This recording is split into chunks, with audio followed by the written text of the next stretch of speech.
यूहन्ना 15 निकालो ज्योति। जी माम जी। 1 से लेकर 11 वचन।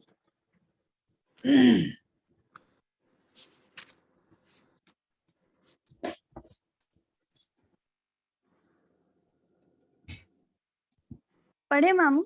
हाँ पढ़ो। जी। यूहन्ना 15 अध्याय 1 से लेकर 11 वचन तक। सच्ची दाखलता मैं हूँ और मेरा पिता किसान है। जो डाली मुझ में है और नहीं फलती उसे वह काट डालता है, और जो फलती है उसे वह छांटता है ताकि और फले। तुम तो उस वचन के कारण जो मैंने तुमसे कहा है शुद्ध हो। तुम मुझ में बने रहो और मैं तुम में। जैसे डाली यदि दाखलता में बनी ना रहे तो अपने आप से नहीं फल सकती, वैसे ही तुम भी यदि मुझ में बने ना रहो तो नहीं फल सकते। मैं दाखलता हूँ, तुम डालियां हो।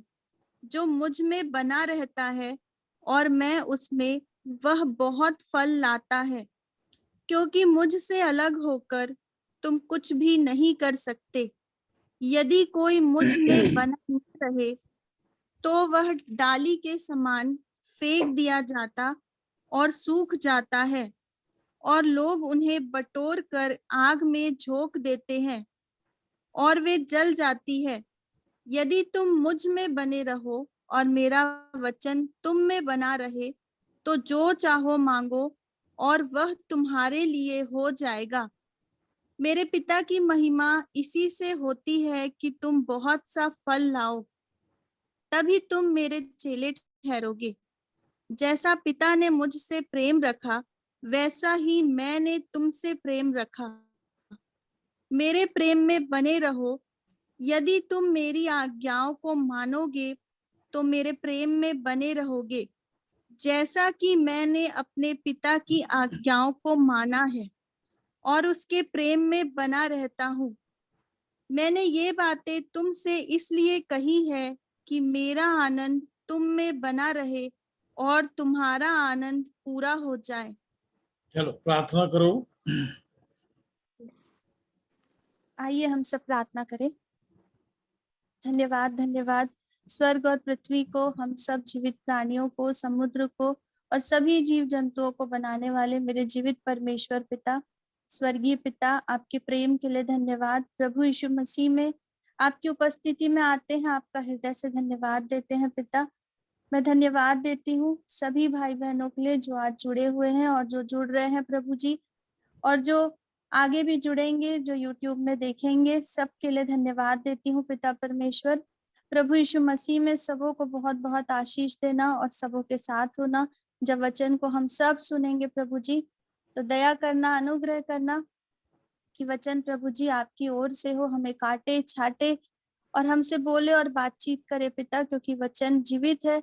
इसलिए हमारा और विशेष करके मेरा ये विश्वास है, और इस विश्वास के साथ हम सब आते हैं कि आप हमसे बात कर रहे हैं पिता। हम आपका धन्यवाद देते हैं, धन्यवाद देते हैं प्रभु यीशु मसीह में कि आप इस संगति को आपने हमें दिया है पिता परमेश्वर। हम इस लायक नहीं थे कि हम पवित्र बने, लेकिन प्रभु यीशु मसीह विशेष करके आपने मुझे अपने लहू में धोया है, शुद्ध किया है, पवित्र किया है प्रभु जी। मैं बहुत बहुत धन्यवाद देती हूँ। अब मैं पापी नहीं हूँ प्रभु यीशु, मैं अंधकार में नहीं हूँ, शैतान के हाथों में नहीं हूँ और मैं बुराई में नहीं हूँ, लेकिन मैं आप में हूँ प्रभु यीशु मसीह। इसलिए मैं धन्यवाद देती हूँ। मैं झूठ में नहीं हूँ प्रभु, लेकिन मैं सत्य में हूँ प्रभु जी। मैं धन्यवाद देती हूँ प्रभु। उसी प्रकार से मेरे सभी भाई बहन जितने भी और कलीसिया के जितने भी प्राचीन प्रभु जोड़ते हैं, सबों को प्रभु जी आप बहुत आशीष देना। सबों के जीवन में प्रभु आपका वचन फलवंत होने पाए प्रभु जी। दया करना प्रभु यीशु मसीह कि हम आपकी सुनने वाले बच्चे हो सके प्रभु। दया करना पिता, हम आज्ञाकारी हो सके, क्योंकि आप आपसे जो प्रेम करते हैं वो आपकी आज्ञा में बने रहते हैं। इसलिए दया करना पिता, हमारे अंदर आपकी आज्ञा को मानने वाले बच्चे बनाइए।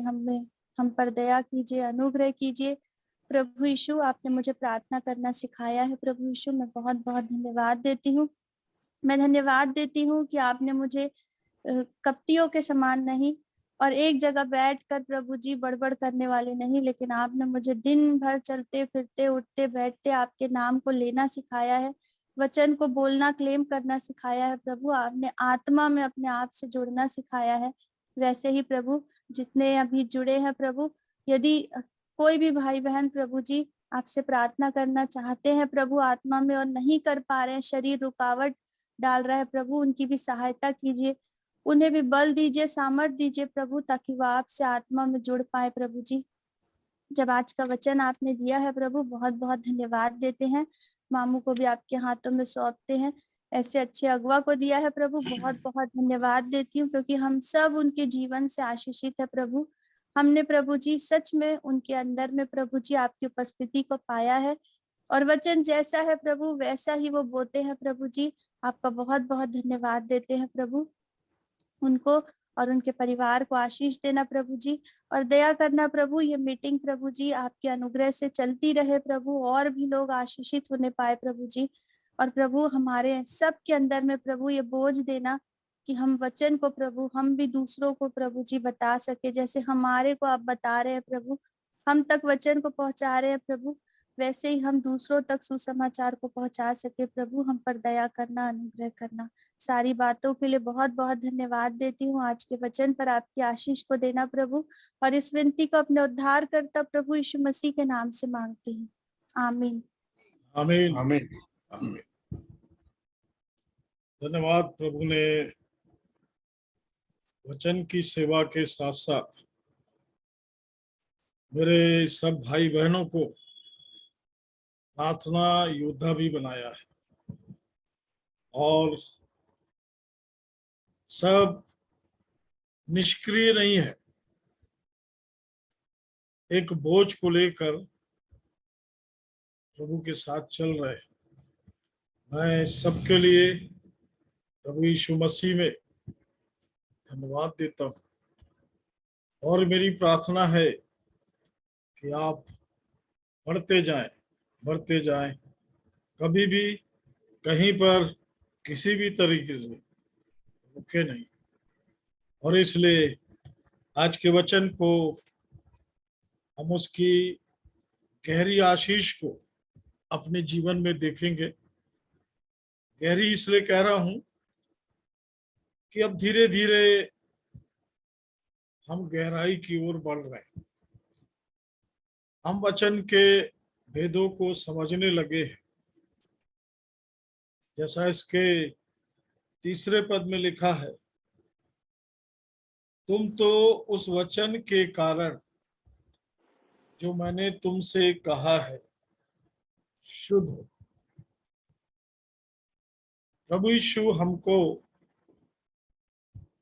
अपनी उस पवित्रता में जो उसमें है और पिता में है और उस राज्य में है, उसकी एक निश्चयता को दे रहे, शुद्ध हो। और इसलिए धीरे धीरे जैसा मैं इस जीवन को जी रहा हूं, मुझे उसकी गवाही मालूम है। मेरे चारों तरफ का जो वातावरण है वो मुझे मालूम है कि प्रभु किस प्रकार से मेरे जीवन को अपने अनुग्रह में बनाकर रखा है। पहला पद अद्भुत बात है प्रियो, और शायद आपने बहुत बार इसको सुना होगा, और आज जब फिर से ये ऐसा लग रहा है कि हमारे सामने खुल रहा है, किसी को ऐसा लग रहा है, तो ये परमेश्वर की इच्छा है कि स्वर्ग के और हमारे आत्मिक जीवन के एक गहरे संबंध को हम पहचानें। क्योंकि अब हमारा जीवन वैसे हल्का जीवन नहीं है, और हमारी प्रार्थना भी ऐसी नहीं होना चाहिए कि प्रभु मुझे ये कर और वो कर। मैं हूं आपके साथ, एक निश्चय, और आप मेरे साथ हैं। आज के वचन की कुछ परिभाषा इसी प्रकार है। सच्ची दाखलता मैं हूं। कैसे दावा कर रहा है देखिए। सबसे पहला वचन जो है सत्य के साथ शुरू हो रहा है। सच्ची दाखलता मैं हूं। दूसरी निश्चयता, और मेरा पिता किसान है। तीसरी निश्चयता, वो तो बहुत ही गजब है प्रिय, बहुत अद्भुत है। जो डाली मुझ में है, देखिए क्या अद्भुत है। मतलब पिता किसान है, सच्ची दाखलता मेरा प्रभु है, और मैं डाली हूं। आगे इसलिए दिया है, जो डाली मुझ में है और नहीं फलती। इस संबंध को समझेंगे। फलवंत जीवन पर बाद में बात करेंगे। पहले दाखलता और डाली, और पिता और दाखलता, सब कुछ को वो एकत्व में ले आया। एकत्व में। अब ये सब स्वर्गीय प्रबंध है प्रियो। इसलिए वहां पर पहला शब्द है सत्य, सच्ची दाखलता मैं हूं। मेरा पिता किसान है, और जो डाली मुझ में नहीं फलती वो काट डालता है। ये प्रियो हमारे लिए बहुत ही उत्साहित करने वाली बात है। मतलब किसी भी पेड़ को व्यक्ति नहीं छूता, फल को हाथ लगाता है। फल को पहले छूता है, फल को पहले देखता है, फल को पहले देख करके खुश हो जाता है, प्रेम से भर जाता है।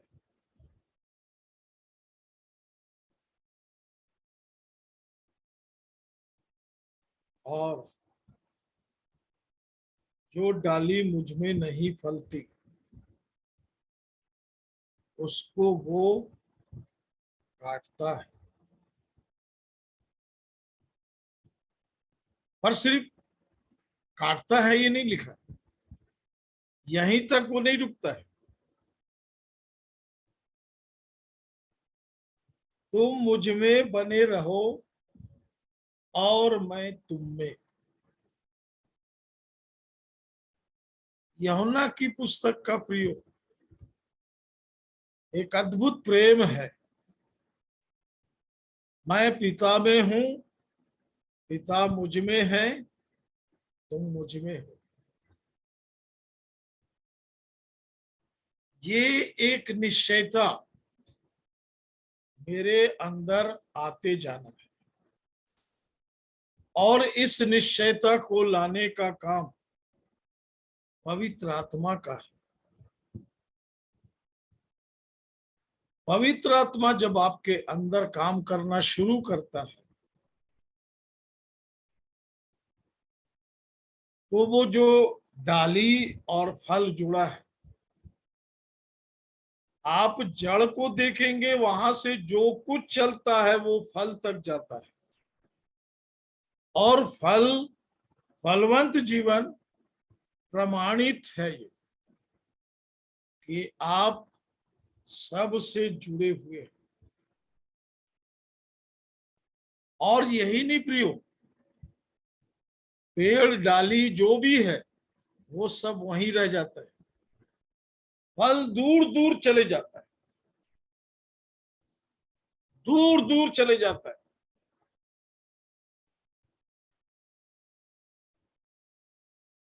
अद्भुत है।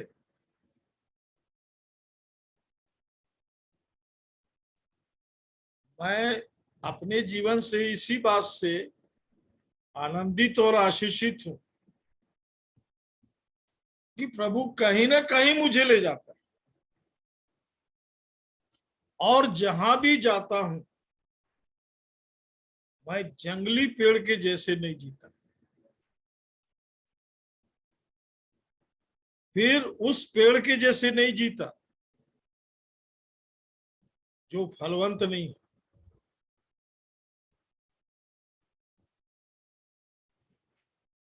और प्रियो, मैं अपने उन आदरणीयों के लिए भी धन्यवाद देता हूं जो फलवंत जीवन के लिए रात दिन परिश्रम करते हैं। क्योंकि यहाँ पर आगे प्रभु ने बहुत स्पष्ट, चौथा पद पढ़ो। जी।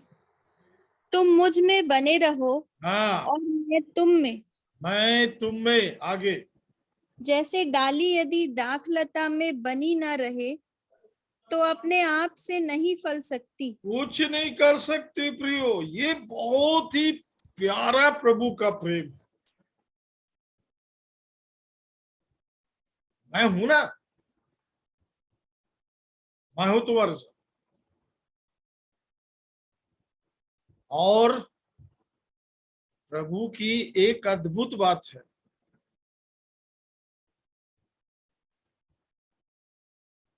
इसको यहीं पर 14 अध्याय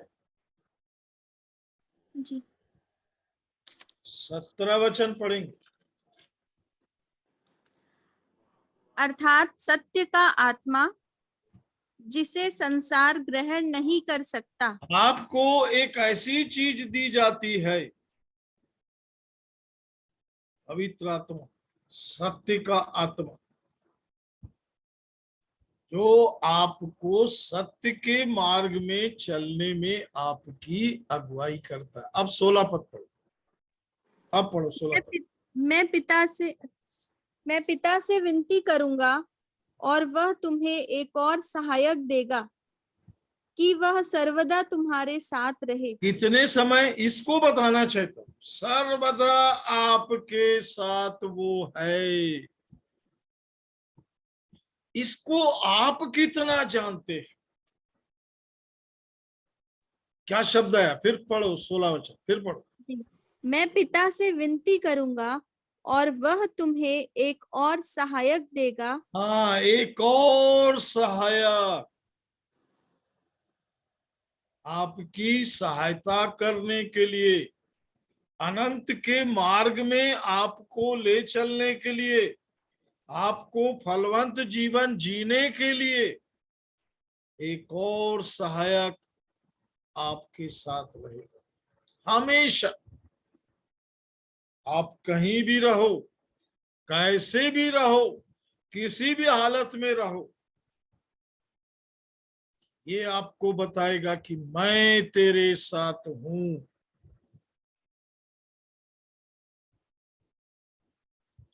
सबसे पहले इस बात की निश्चयता मुझे प्रभु ने, जब मैं नौकरी में था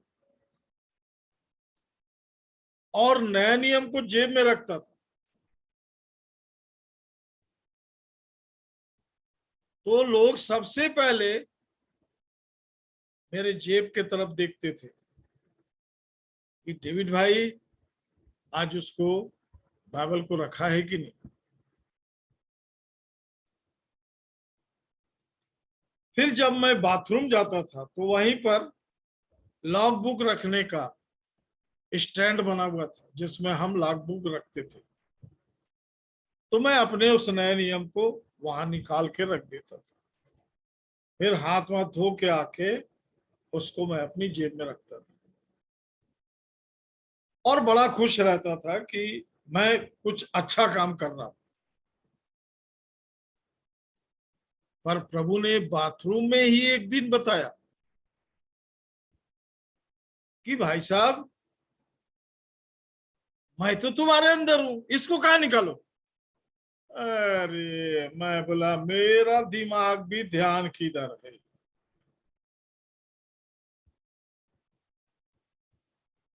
और मैं बोला प्रभु जी, आपसे ये काम भी नहीं करूंगा। और मैं उस विषय को ही भूल गया कि नया नियम या बाइबल मेरी जेब में है। मैं हर समय एक क्लेम करने लगा कि प्रभु आप मेरे साथ हैं,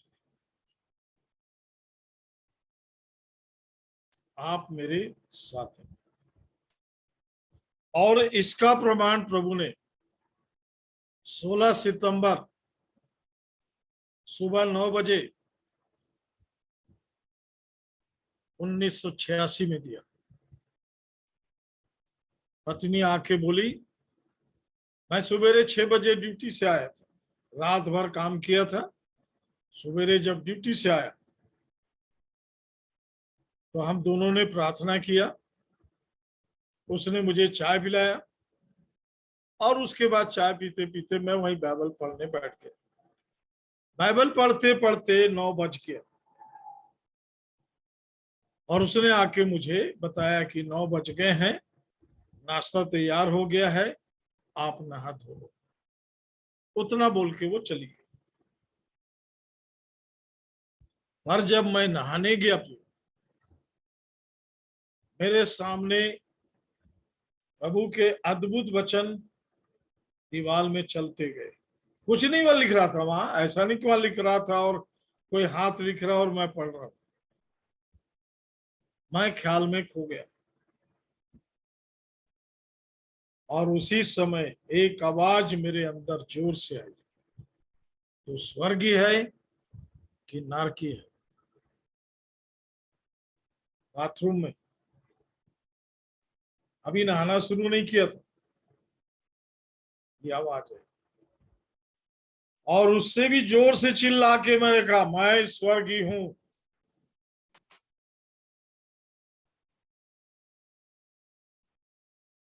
और उसी समय क्योंकि वो आवाज और वो बात बिल्कुल लगातार साथ साथ चल रही थी, साथ साथ चल रही थी। प्रमाण दे बोले। मैं बोला प्रमाण दूंगा, आज के बाद ड्यूटी मत जाना।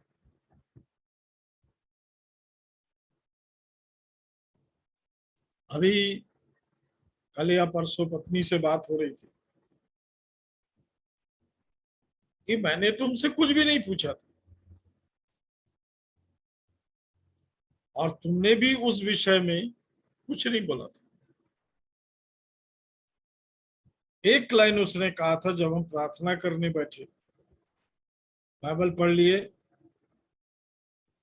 तीनों बेटे साथ में थे उस समय, बच्चों ने प्रार्थना किया, पत्नी ने प्रार्थना किया। अब मेरा नंबर था प्रार्थना करने का। हम ऐसी प्रार्थना करते थे और ऐसी बाइबल पढ़ते थे। पर जब मेरा नंबर आया तो मैं बच्चों की तरफ और पत्नी की तरफ ध्यान से देखने लगा, क्योंकि अभी तक वो सब बातें मेरे तक थी और मैंने किसी भी बात को उनसे नहीं पूछा था और ना बताया था। तो बच्चे और पत्नी एक साथ मेरी तरफ देखे तो मैंने उनसे कहा, मैंने नौकरी छोड़ दिया। छोड़ूंगा, तुम क्या बोलते हो, क्या, वो कुछ भी नहीं। मैंने उससे कहा, बैठिए अभी वो साथ में। मैंने नौकरी छोड़ दी।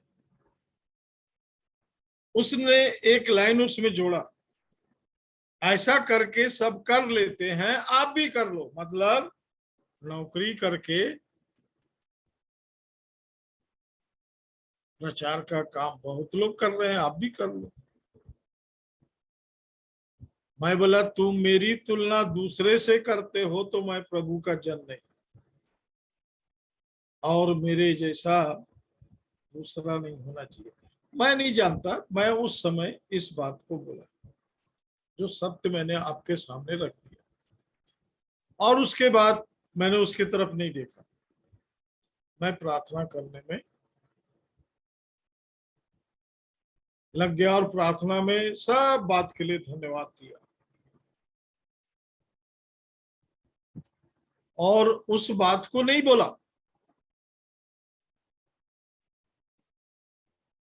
कि प्रभु आपने मेरे से ये बोला और ये बोला और ये होगा और ये होगा, वो सब बोला ही नहीं। बिल्कुल जैसे नॉर्मल प्रार्थना होती है वैसे ही प्रार्थना किया। एक और मेरे जीवन में मोड़ आया, टर्निंग पॉइंट है। मेरी माँ 11 दिन के बाद भिलाई से, उस समय मैं बालको कोरबा में था, बालको आई और हमारे साथ रहने लगी। वो ध्यान से देखी कि मेरा बेटा ड्यूटी नहीं जा रहा है। उसने पत्नी से पूछा, मुझसे नहीं पूछा, मुझसे कुछ नहीं बोली, ये ड्यूटी नहीं जाता है।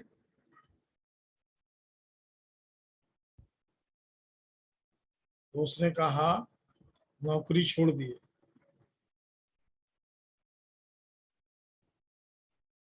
और प्रिय प्रार्थना में दूसरे दिन हम सब बैठे थे, माँ भी बैठी थी। मैंने टर्निंग पॉइंट क्यों बोला वो आपको बता। मैंने पत्नी से पूछा, क्योंकि माँ ने मुझसे पूछा तूने नौकरी छोड़ दिया, मैंने कहा माँ छोड़ दिया। बिल्कुल नॉर्मल, कोई लंबा सांस लेते हुए और घबराते और परेशान होते हुए, अब क्या होगा कैसे होगा, नहीं नहीं, वो बिल्कुल नॉर्मल, हाँ माँ छोड़ दिया।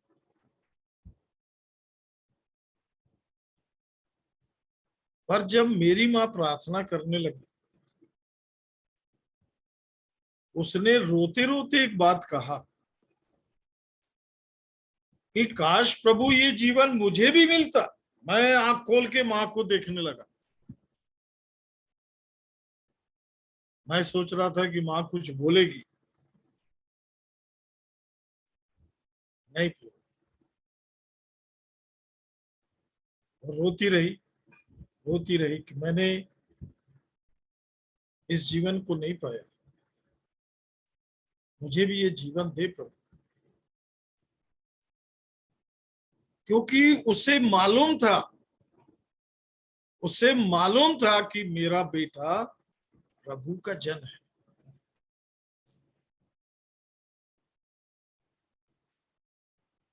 जीने के ढंग से, क्योंकि वो हर किसी से, जहां भी मैं जाता था तो वहां के पास्टर या जो भी सम्मानित व्यक्ति थे उनसे कहा करती थी, मेरे बेटे का बात सुनो,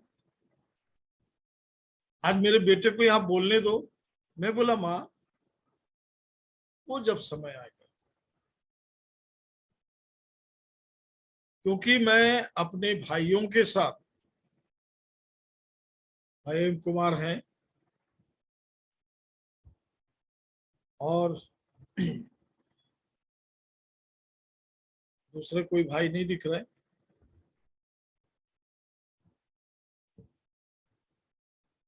मतलब मेरे अंदर एक धुन था। ये बालकों में मुझे देखे, और उसके बाद जो जो मुझे देखे हैं और अभी भी देखते हैं तो एक ही बात बोलते, डेविड भाई आप बिल्कुल वैसी हो, कोई कमी नहीं है। आपके जीवन को भी देखकर तुम डाली हो और बहुत फलते हो, तो पहचान आ जाएगी। कारण ये पवित्र आत्मा का काम है प्रियो। और पवित्र आत्मा आपको संसार के साथ नहीं, संसार से अलग लेके चलता है।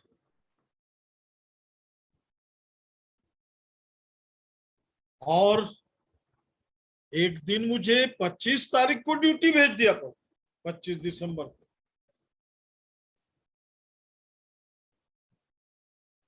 4 बजे उठाया सुबह, उठो बोले,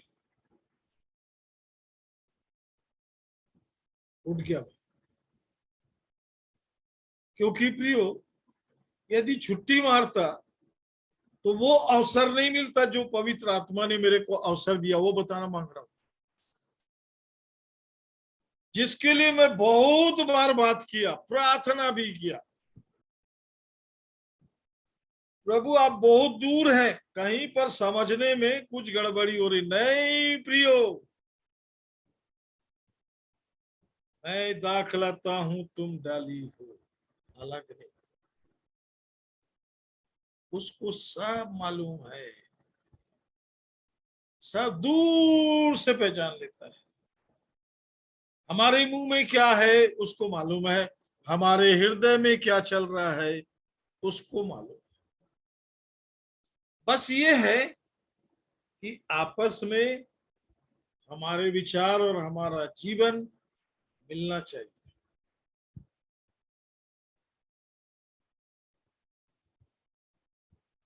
और ये काम कैसे होता है? रोमियो 8 अध्याय, जी। रोमियो 8 अध्याय रोमियो 8, 11 वचन।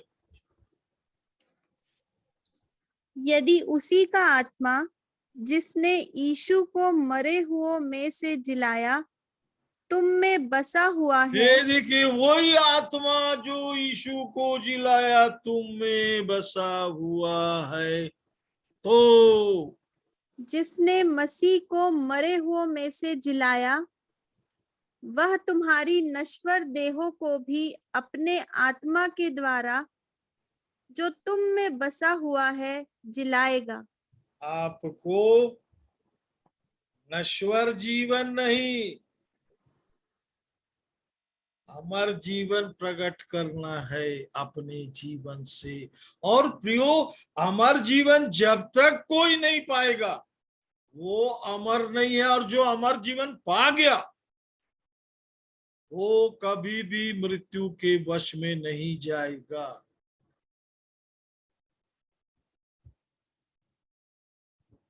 पहला कुरिन्थी 15 अध्याय 51 पद पढ़िए। जी।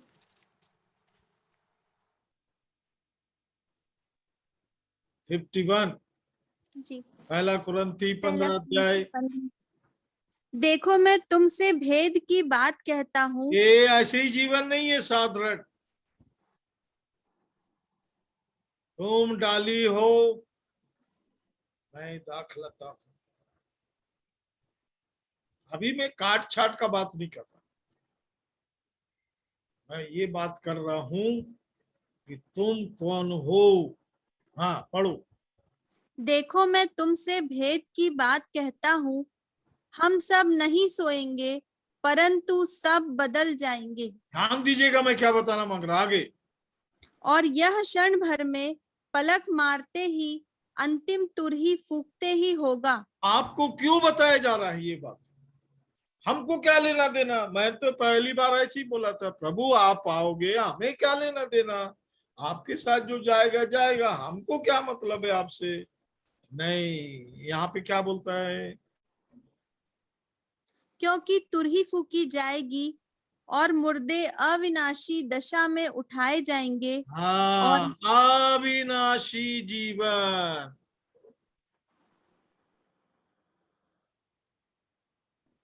हाँ आगे। और हम बदल जाएंगे, हाँ क्योंकि अवश्य है कि यह नाशवान देह अविनाश को पहन ले। हाँ, अविनाश को पहन ले। यहाँ पर एक शब्द आया, अवश्य।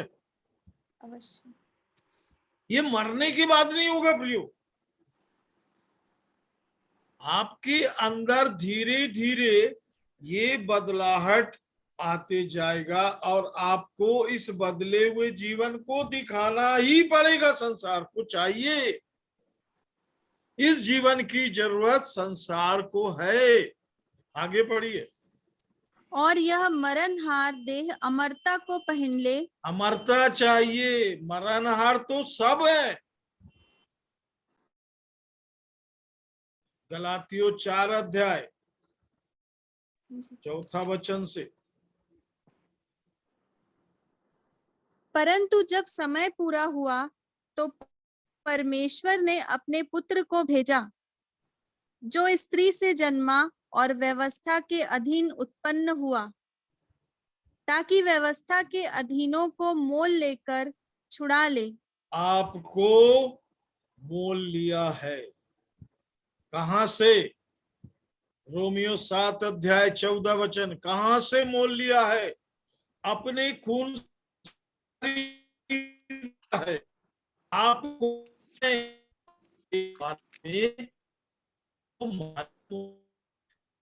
ऐसा जीवन जीते रहेंगे तो शैतान बड़ा खुश होता, सिर पे बैठ के ठोकता रहेगा, तेरे से नहीं होगा, तेरे से नहीं होगा, तेरे से नहीं होगा। और हम उसकी बात मानने में बहुत आगे हैं, बहुत आगे हैं। तेरे से नहीं होगा, हाँ मेरे से नहीं होगा। और प्रार्थना कर दिए, प्रभु आप तो जानते हैं कि मेरे से। प्रभु ने अपना खूके खरीदा है। रोमियो 7:14। हम जानते हैं कि व्यवस्था तो आत्मिक है, परंतु मैं शारीरिक और पाप के हाथ बिका हुआ हूँ। हाँ, मैं बिकाऊ माल था। वहां से उसने अपने लहू से मुझे खरीदा है। कलीसिया वही है प्रियो। प्रेरितों के काम 20 अध्याय 28 वचन। जी। प्रेरितों के काम 20 अध्याय 28 वचन। फिर इसलिए गलातियों पढ़ेंगे। हाँ, इसलिए अपनी और पूरे झुंड की चौकसी करो, क्यों? जिसमें पवित्र आत्मा ने तुम्हें अध्यक्ष ठहराया है। ये मनुष्यों का कार्यक्रम नहीं है प्रियो, मिट्टी का काम नहीं है।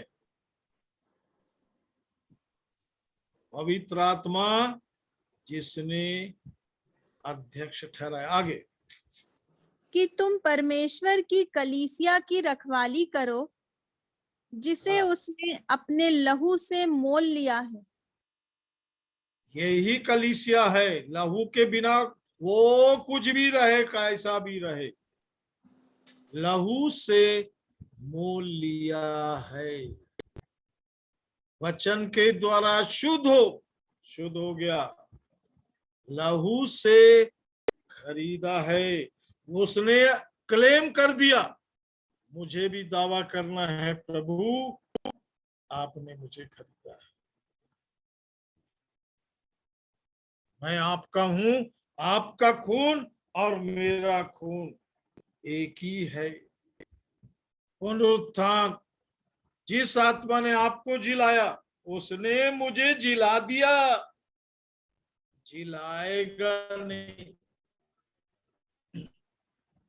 फिर कहाँ कचड़ा में पड़े फिर आप तो। जिला दिया उसने मुझे। चलो गलातियों 4। जी। मैं तो सिर्फ एक एक शब्द पढ़ा रहा हूं बस आपको। हाँ, 5वां वचन से पढ़े। हैस। ताकि व्यवस्था के अधीनों को मोल लेकर छुड़ा ले, हाँ, और हमको लेपालक होने का पद मिले। नीचे से आपसे बात नहीं कर रहा, पहचानना पड़ेगा आपको ने। हाँ, और तुम जो पुत्र हो, इसलिए परमेश्वर ने अपने पुत्र के आत्मा को, जो हे अब्बा हे पिता कहकर पुकारता है, हमारे हृदयों में भेजा है। कोई दूसरा चीज आपको दिया है तो बताओ। मेरा बात समझ में आ रहा ना? जो आत्मा यीशु मसीह में है वही आपके अंदर उसने दिया है। इसलिए यहां पर उसने कहा सच्ची दाखलता मैं हूं, मेरा पिता किसान है, जो डाली मुझ में है। देखिए ध्यान दीजिए, जो डाली मुझ में है, निकम्मा जीवन हो ही नहीं सकता वो।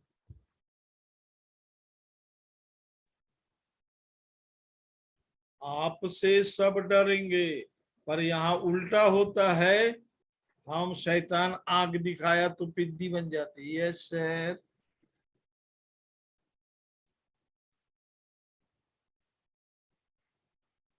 फिर यीशु के खून को आप बेकार ठहरा रहे। यीशु के खून को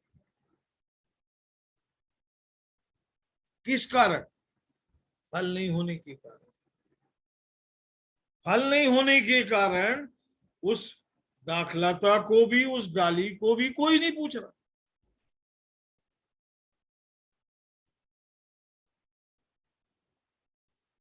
ये तो प्रियो, मैं जानता हूं इस मेहनत का फल जो रंग लाएगी।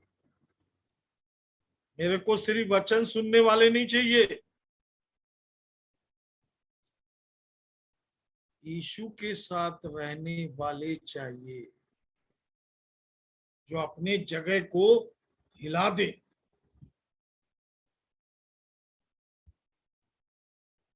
वो कहीं पर भी यीशु का ही नाम लेते रहे, कहीं पर कोई कुछ भी बोलता रहे, हमारे मुंह से, क्योंकि मैं उसकी डाली हूं। वो डाली जिसमें फल लगा है, मैं उससे जुड़ा हुआ जीवन हूं। उसको प्रकट करने का श्रेय मुझे दिया गया है, और मुझे प्रभु अपने में कैसे संभाल के रखेगा, ये बहुत बड़ी बात है। आज अमित बाबू ने यही मुझसे सवाल किया कि दादा जो कुछ मेरे साथ घटा है, वो मेरे बुलाहट का कोई भाग तो नहीं है? मैं जानना चाहता हूं। मैं बोला ठीक है, पहले आप सब बात कर लो, चारों तरफ देख लो, फिर इसके बाद में मैं आपको बताऊंगा।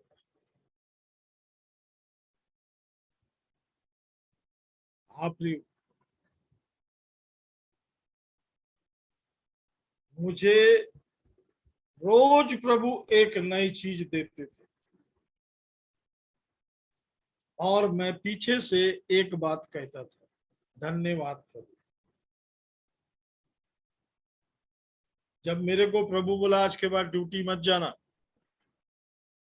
मैं बाथरूम से बाहर निकल के तौलिया से ऐसे बदन को पोंछते हुए अपनी पत्नी को ध्यान से देख रहा था, और उस बात को भी मैंने प्रभु से कहा, प्रभु मेरी और आपकी जो बात हो गई है वो इसको नहीं मालूम। और मेरे को कोई हड़बड़ी नहीं था भैया। नहाने धोने के बाद आराम से नाश्ता किया, और मैं इन सबको देखता रहा और अपने को देखता रहा, क्योंकि मेरा निर्णय हो चुका प्रभु के पास। और सबसे बड़ी बात कि उसको कोई भी नहीं जानता था, कोई नहीं जानता, क्योंकि वो बाथरूम के अंदर में। सो प्रियो, प्रभु कभी भी कहीं भी आपसे बोलेगा। कई बार बोलता है, हम सोचते अच्छा ये कोई दूसरा बात है। कई बार वो आपके जीवन को मानता है, तो आप जल्दी से प्रार्थना करते, प्रभु डेविड भाई ना बहुत सुंदर है, आप उसको ही बोला करो, उसे ही पकड़ो, उसको कराते रहो जो करा। हम मनीष भाई का तो मजबूरी है, क्योंकि अमेरिका में जाऊंगा नहीं, इसलिए उनको बेचारों को खुद ही झेलना पड़ता है।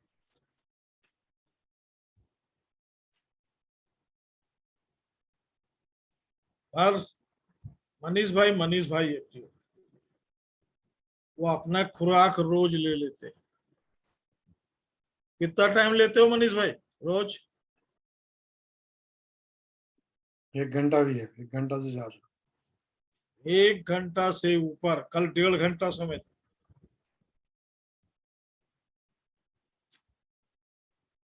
वो मैं बाबू का चालाकी देखा, वो धीरे से बात शुरू करता है, फिर पूछता है दादा आप व्यस्त तो नहीं हो? नहीं, मैं समझ जाता हूँ फिर, क्योंकि वो तो फ्री है, काम में नहीं गया तो।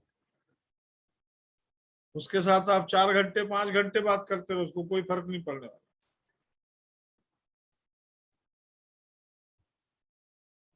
और धन्यवाद फोन का कि वो टाइम भी बताते रहता है। देख भाई 1.5 घंटा बात हो गई हमारी। आओ, सवाल 1.5 घंटे का नहीं है, सवाल हमारे जीवन का है। ये फल भी वो स्वामी से जुड़े हुए हैं, दाखलता से जुड़े हुए हैं, डाली से जुड़े हुए हैं। ये फल भी वहां जुड़े हैं।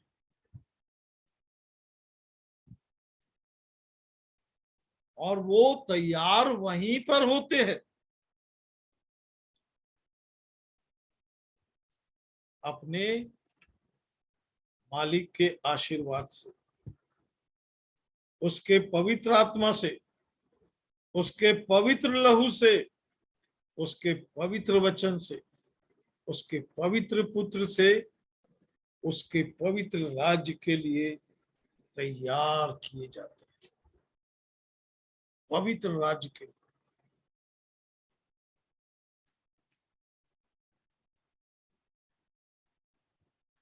बहुत से सेवक लोग मेरे घर में आए प्रिय, और घर में घुसते बोले ये है प्रभु के जन का घर। कारण जैसे ही वो अगला कदम रखे तो फर्श टूटा था, और आगे बढ़े तो जिस तखत में बैठना था वो टूटा था, और आगे बढ़े तो उसमें चद्दर डाला था वो फटा था।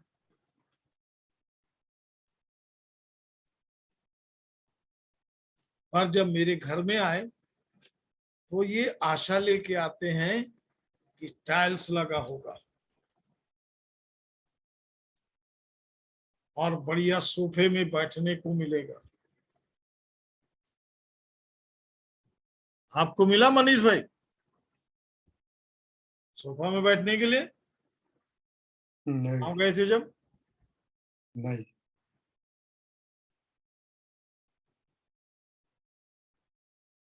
गवाही है प्रिय। ऐसा नहीं कि मैं ये भी सब नहीं कर सकता हूं, मुझे ये प्रमाणित करना है कि मैं सांसारिक हूं ही नहीं। मुझे देख करके हर बार हर कोई हर स्थिति में मुंह से एक बात निकाले, ये प्रभु का जन है।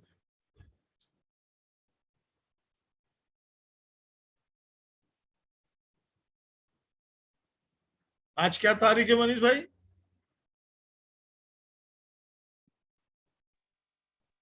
आज है भैया आज अर्चना क्या तारीख है? 15 मई। 15 15 तारीख की है। 15 मई। 13 तारीख को मेरा जन्मदिन था। ऐसे ऐसे लोग विश भेजे मेरे को, जन्मदिन मुबारक, जो साल भर कभी नहीं दिखते, ना दिखते हैं, ना बात होता है। और बहुत बड़ी बड़ी चीज, एक तो साधु लिखा है, मैं उसका भी देखूंगा बैठ के, दिल्ली से।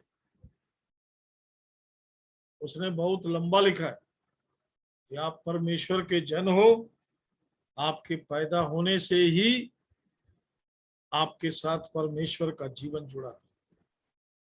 बहुत अद्भुत बात लिखा उन्होंने, मैं पढ़ूंगा बात। मैं उसको अभी देखा, यहाँ बैठने से पहले।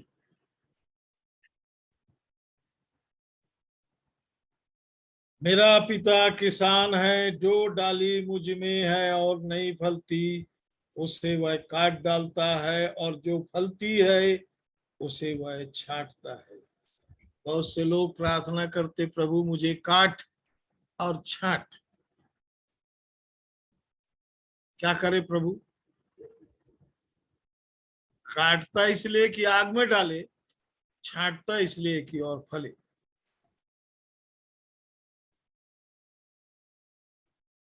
सब चीज को सीखना है प्रभु के वचन से।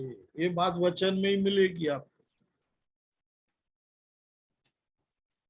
और प्रियो, एक बात बता के समाप्त करूंगा।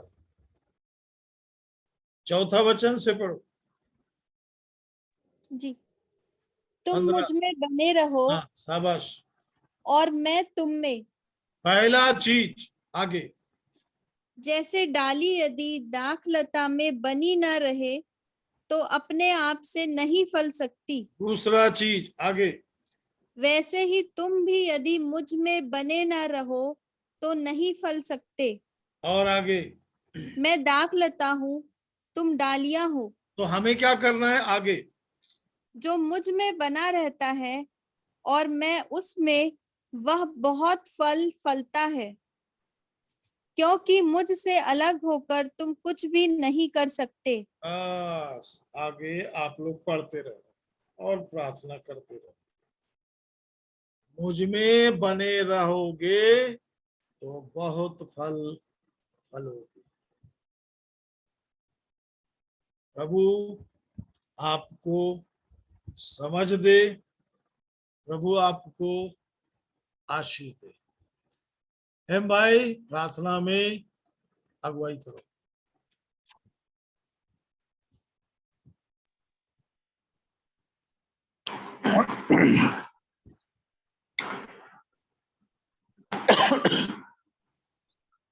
महान जीवते और सच्चे प्रेमी पिताजी, बड़े धन्यवाद के साथ उद्धारकर्ता यीशु मसीह में आपके पास आते हैं। धन्यवाद प्रभु, आपके बड़ी दया के लिए, आपके अनुग्रह के लिए जो हम सबों के जीवन में बना रहता है। धन्यवाद करते हैं आपके प्रेम के लिए, धन्यवाद करते हैं प्यारे पिताजी जो आप हमसे रखते हैं और प्रतिदिन के जीवन में अपने वचन के द्वारा हमसे बातचीत करते हैं, हमें सिखाते हैं कि हम दिन ब दिन आप में मजबूत होते चले जाएं और हम आप में कैसे बने रह सकते हैं। इन सारी बातों को आप बताते हैं प्यारे प्रभु जी। हम आपके नाम का धन्यवाद करते हैं। आज की संध्या आपने फिर से हम सबों की सहायता की। इन अद्भुत वचनों को प्यार प्रभु जी हमें समझने की शक्ति और सामर्थ दीजिए, क्योंकि आपका वचन स्पष्टता से मुझे और हम सबों को सिखाता है कि यदि तुम मुझ में बने न रहो तो नहीं फल सकते। जब आपके वचन में ऐसा लिखा है प्यार प्रभु जी तो नहीं फल सकते। इसलिए प्यार प्रभु जी बड़ी सहायता चाहते हैं हम सब अपने जीवन के लिए। आपकी ही इच्छा हमारे जीवन में पूर्ण, हमारी दशा, हमारी अवस्था है आत्मिक दशा आप जानते हैं प्यार प्रभु जी। इसलिए जैसे भी हैं हम आपके समक्ष आते हैं। आपकी मनसा हमारे जीवन में पूर्ण हो, आपकी आत्मा की अगुवाई हमें मिले कि प्यार प्रभु जी आपकी आत्मा के चलाए चलकर इन सारे वचनों को हम सब अपने जीवन के लिए समझ सकें। प्यार प्रभु जी हम आपके नाम का धन्यवाद करते हैं। इस निश्चयता के लिए हम आपके नाम का धन्यवाद करते हैं। जितने भी मेरे आदरणीय जुड़े, प्रत्येक के जीवन को आपके हाथ में देता हूं। आपकी भली और सिद्ध मनसा हम सबों के जीवन में पूर्ण हो। धन्यवाद के साथ इस दुआ को उद्धार करता यीशु मसीह के नाम से मांगता हूँ, सुनिए, दया करके ग्रहण कीजिए। आमीन। ईश्वर धन्यवाद दीजिए। आमीन। जय मसीह की। जय मसीह की। जय मसीह बहुत की।